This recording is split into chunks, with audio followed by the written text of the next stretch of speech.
Praise the Lord. கர்த்தருடைய நாமம் பரிசுத்தப்படுவதாக. இந்த நாளையும் காண செய்த கர்த்தாதி கர்த்தருக்கு கோடி ஸ்தோத்திரங்கள். இந்த நாளுக்கான கர்த்தருடைய வார்த்தை மத்தேயு எழுதின சுவிசேஷம் 11ஆம் அதிகாரம் 29ஆம் வசனம். Matthew gospel chapter 11 verse 29. நான் சாந்தமும் மனத்தாழ்மையுமாய் இருக்கிறேன். என் நுகத்தை உங்கள் மேல் ஏற்றுக்கொண்டு என்னிடத்தில் கற்றுக்கொள்ளுங்கள், அப்பொழுது உங்கள் ஆத்துமாக்களுக்கு இளைப்பாறுதல் கிடைக்கும். கர்த்தருடைய நாமம் மகிமைப்படுவதாக. அருமையான கர்த்தருடைய பிள்ளைகளே, இந்த நாளிலே கர்த்தர் கொடுக்கிற வார்த்தை, இளைப்பாறுதலின் நுகத்தை ஏற்போம். இளைப்பாறுதலின் நுகத்தை ஏற்போம். பாவத்திலிருந்து விடுதலையாக்கப்பட்ட நமக்கு அநேக நேரம் சுதந்திரம் என்கிற ஒரு காரியத்திற்குள்ளே நாம் செல்லுவோம். ஆனால் கர்த்தர் என்ன செய்கிறார்?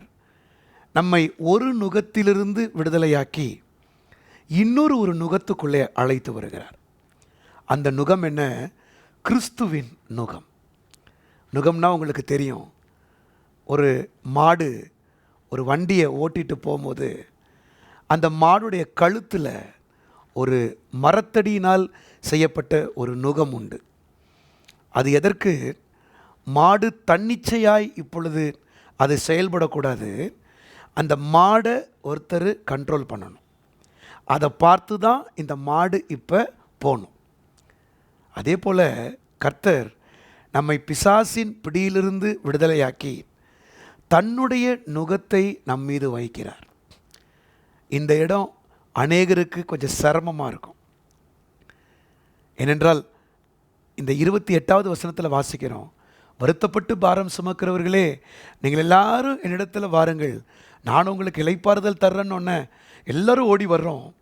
ஓடி வந்து பாவத்தின் பிடியிலிருந்து விடுதலையாக்கி, பிசாசின் அடிமைத்தனத்திலிருந்து விடுதலையாக்கி, அப்பா அப்படி நம்மளை ரிலீஸ் பண்ணுறார் ஆண்டவர். எகிப்தில் தேவ ஜனங்கள் 430 வருஷம் பார்வோனுடைய நுகத்தடியில் இருந்தவங்களை ஒரு ராத்திரியில் ரிலீஸ் பண்ணி வனாந்திரத்தில் கொண்டு வந்து தன்னிச்சையாக விடலை, தன்னுடைய நுகத்தை அவங்க மேலே வைக்கிறார். அந்த நுகத்தை வைக்கும்போது தான் அவங்க சொன்னாங்க, இது ரொம்ப பாரமாக இருக்குது, கடினமாக இருக்குது, நாங்கள் எகிப்துக்கே ஓடி போயிடுறோம் அப்படின்னு அவங்க நினச்சாங்க. இல்லை சகோதரனே, இல்லை சகோதரியே, இந்த காலவெளியில் கர்த்தர் உங்களுக்கு சொல்கிறாரு, அவருடைய வார்த்தை, வசனம், உபதேசம் என்கிற நுகத்தை நீங்கள் ஏற்றுக்கொள்ள வேண்டும். அது எப்படி இருக்குது தெரியுமா? ஆண்டவருடைய நுகம் அது லெகுவாயும் அது மெதுவாயும் இருக்குது. அதில் பழக பழக பழக பழக நமக்கு ரொம்ப பிடிச்சி போயிடும். பாருங்கள், இஸ்ரவேல் ஜனங்கள் அதில் பழகலை. ஆண்டவரோடு அதை பழக பழக ஆரம்பிக்கும் போது அது முதல்ல அது பாரமாக தெரியும், போக போக அது மெதுவாக தெரியும். வேதத்தில் வாசிக்கிறோம், கர்த்தருடைய கற்பனைகள் எல்லாம் பாரமானதே அல்ல, அது சுமையே அல்ல. அதில் பழக பழக நமக்கு அது ரொம்ப லகுவாக தெரியும். ஆனால் நம்ம என்ன செய்வோம்னா அதில் பழக மாட்டோம். ஒரு நாள் செய்வோம், 2 நாள் செய்வோம், கடினமாக இருக்குதுன்னு சொல்லிட்டு நம்ம அதை விட்டு வெளியில் வந்துடுவோம். பாருங்கள், காலையில் எழும்புறது இந்த வாலிப பிள்ளைகளுக்கெல்லாம் ரொம்ப கடினமாக தெரியும். ஆனால் முதல் 21 நாட்கள் அதை சரியாக 5 மணி 4 மணி 3 மணி அதை எழும்பி பழகிட்டாங்கன்னா பாருங்கள், அந்த 21வது நாளுக்கு மேலே அது ரொம்ப ஈஸியாக தெரியும், அதில் பழகிடுவோம். அதே போல் தான் கர்த்தருடைய நுகம், அதை ஏற்றுக்கொள்ளுங்க. ஆண்டவருடைய நுகத்தை ஏற்கும்போது நமக்குள்ள ஒரு பெரிய இளைப்பாறுதல், பெரிய சமாதானம். உலகத்தை நோக்கி நம்ம ஓடிட்டே இருக்கோம் பார்த்தீங்களா, அதில் இளைப்பாறுதல் இருக்கிற மாதிரி சத்துரு காட்டுவான். ஆனால் அதில் இருக்கிறது எல்லாம் துன்பம், மன உளைச்சல், மன அழுத்தம். இந்த காலை வேளையில் இயேசுவினுடைய நுகத்தை நீங்கள் ஏற்றுக்கொள்ளுங்க.